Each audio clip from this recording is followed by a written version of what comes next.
Hey, I'm Scott, and I'm an American in Bangkok.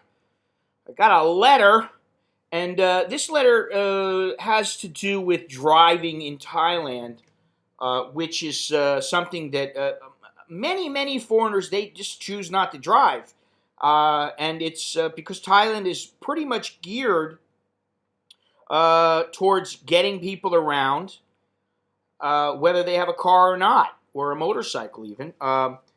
I don't have a car or a motorcycle. And this guy wrote me, "Hey Scott, I noticed you don't self-drive in Thailand. I've heard rumors that foreigners who drive in remote areas can be stopped and robbed by bandits. However, I've also heard of some Harley owners here in Singapore who ride all the way up from here to Phuket without issue. What do you say?" Uh, Listen. Here's my take on it. Here's why I don't drive. First of all, when I was younger, I did drive. Before I came to Thailand, I drove all the time. Even in Thailand and in Cambodia, I've driven motorcycles, and I never had a problem. Although I believe I was driving actually, I was driving in Udon once. I got stopped by a cop. Boom, that was 500 baht. They didn't have a helmet on, which was stupid. And another time I got into an accident, and it wasn't my fault. The person pulled out in front of me with like 5 people on their motorcycle. I had nowhere to go because the oncoming traffic was coming at me. And the next thing I know, I'm in an accident, and this guy is trying to extract, $1,000 from me. And I was like, "Screw you, buddy. You're not getting nothing. I'll go to jail." I mean, I am stubborn, and I was like, "I'm not paying anything." And there was a girl that I was with at the time, and I had to call her up. She comes over, and I told her, I said, "Don't give these people any money, nothing. Don't admit anything. Don't say anything. I ain't giving them shit, nothing." So the police came, and they said, "You guys got to work this out." And I said, "Fine." So they left. They said, "If you can't figure it out, come down to the station," which I was surprised at, but that was the end of that. And my girl at the time, goes over and starts having a chat with these people. And I told her, I said, "Listen, they were at fault. They pulled out and almost ran into me, and I had nowhere to go, so I didn't have a choice but to keep going." And the guy driving was looking behind him, waving goodbye to people. They got a baby, they got the mother, they got the grandmother, they got the sister, all plopped on the back of that motorcycle. So I was a little bit pissed, and I was hurt. I was all scraped up and bleeding, and these people are just telling me, "Yeah, you need to pay for our motorcycle." And me, I was like, "Hey, fuck you. I'm not giving you jack shit." So that was a little bit irritating, a little bit frustrating, but what happened in the end was the girl offered them 2,000 baht and said we wouldn't fix their motorcycle, and we wouldn't expect them to fix the motorcycle that I was on, and that would be the end of it. And they took the 2,000 baht, and they left. They went on their merry way, and that was the end of it. But needless to say, that did not make me very happy, because I had told her specifically, "Don't give him anything."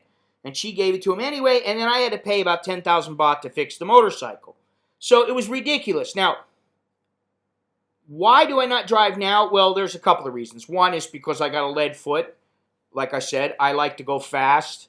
Now, I think that probably would be a little bit different now because I've mellowed and I know the dangers of it. I'm not just some young 25-year-old kid racing around on a Kawasaki 850 or Suzuki 850 and doing donuts in my car and that kind of thing. I mean, I've kind of outgrown that. But I've had a couple of serious accidents when on motorcycles. I almost lost my spleen once, and I've been lucky. Now I have an artificial hip, and I have several broken bones. And if I was to go down now, especially if I was driving, the injuries that I would probably that I would receive or that would happen would be far more catastrophic than when I was young. My hand is this hand is, how can I do this, sir? My hand is crooked. My hand is crooked. It's been broken 6 times. I've got fractured ribs. I've had a fractured skull twice. I've got a bad hip. I've got a bad knee. I've got a bad foot. I got too many injuries to be worrying about falling down off of a motorcycle. Now, I could have a car, but then that would mean that I need to have insurance. And then what I worry about when driving a car, first of all, I'm too lazy to drive a car. If I got to go anywhere other than drive down the street, I'm going to have to sit in traffic. And when I'm sitting in traffic at the steering wheel and I'm sitting there for a long period of time, I might just nod out. That's me. I mean, like if I'm in the back seat of a taxi, I'll lay there and just lay back and close my eyes and relax. And I don't want to do that when I'm driving. I haven't driven in so long that I might just do that. I don't know.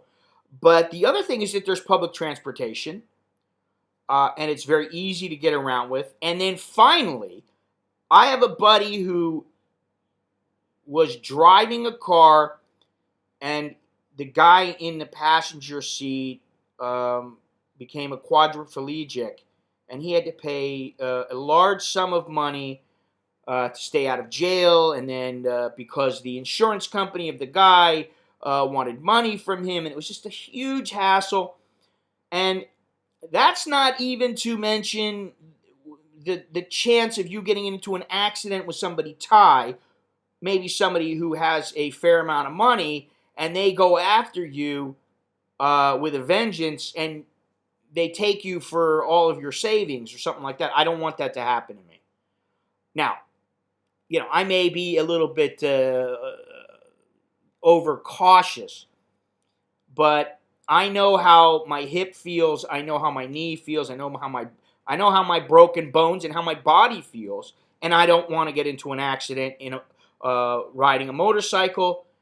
And while a car would be better, if you've ever been in, I don't know. If you've been in Thailand and you've ever been on the highways and that kind of thing, it's dangerous, and I'd rather be in a bus than be in a little Honda Civic or something like that. I don't know, But anyway, to answer his question, would I worry about bandits? No, I wouldn't.